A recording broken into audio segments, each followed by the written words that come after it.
بسم اللہ الرحمن الرحیم۔ میرے بچوں، السلام علیکم۔ میں گزشتہ 48 گھنٹوں سے میں جاگ رہا ہوں۔ نیند آنکھوں سے کوسوں دور ہے۔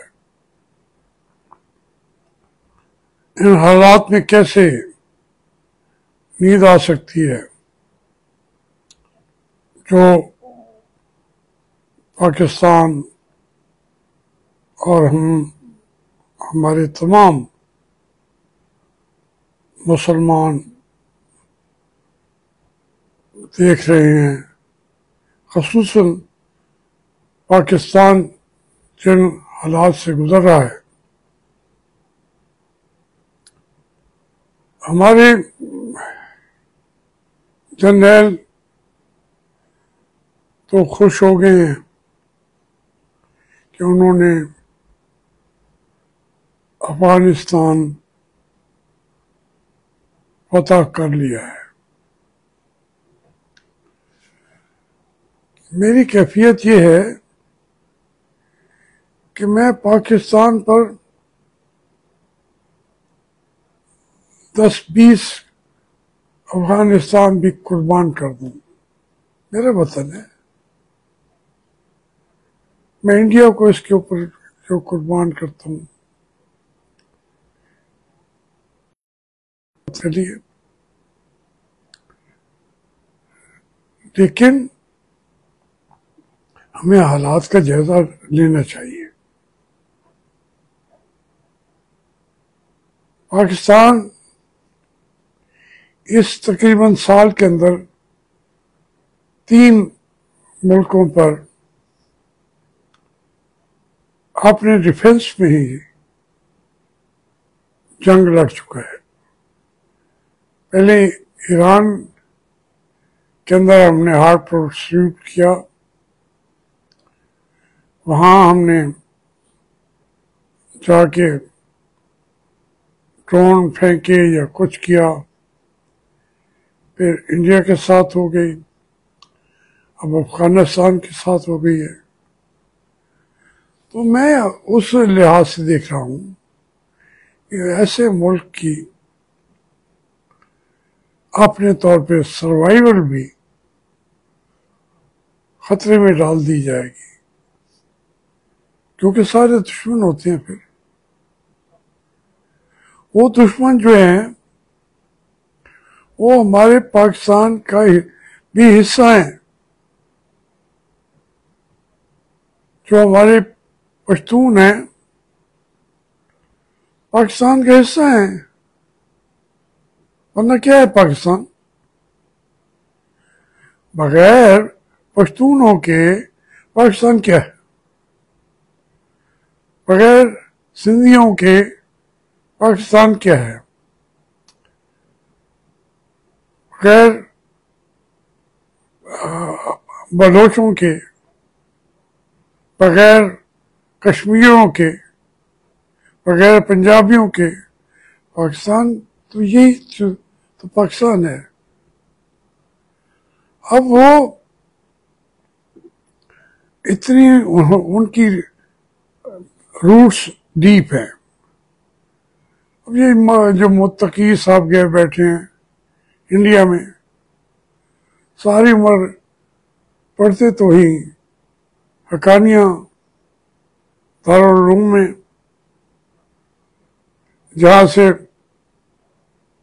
مولانا فضل الرحمان بھی پڑھا ہوا ہے، جس کے ان کے ذاتی تعلقات میرے بھی بہت رہے ہیں۔ مولانا اس میں